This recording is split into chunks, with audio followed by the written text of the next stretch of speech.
Samantala, ipinababasura naman ni Justice Secretary Laila De Lima ang reklamong contempt of court na isinampa ni Makati Mayor Junjun Binay sa Court of Appeals laban sa kanya.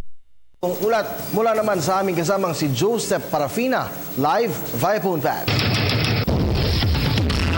At Kirby, formal na nga sinagot ni DOJ Secretary Laila De Lima ang issue na dapat siyang makontempt sa CA dahil naman sa kanyang pagpapalabas ng opinyon na wala ng visa ang TRO na inisyu ng CA dahil naisilbi na ito.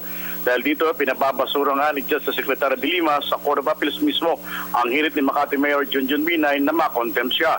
Naugat kasi ang mga pagpapakontempt ni Binay kay De Lima sa pinalabas ng temporary restraining order ng CA na kung sa'y nagpapatigil sa ipinataw na suspensyon laban sa alkalde.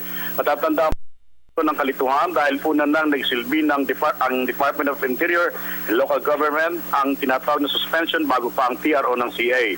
Naglabas noon si De Lima ng opinyon kung saan sinabi nitong moot in academic o huli na ang pinalabas na TRO ng CA dahil naisilbi na kay Binay ang nabanggit na suspension.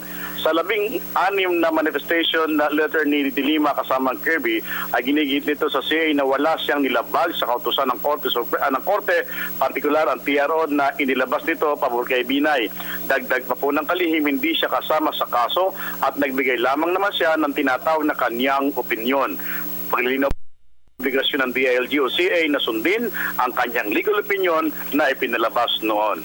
Yan ang pinakahuling balita. With Mike Marasigan and Marlon Guardiario, ako po naman si Joseph Parafina, Telebisyon ng Bayan.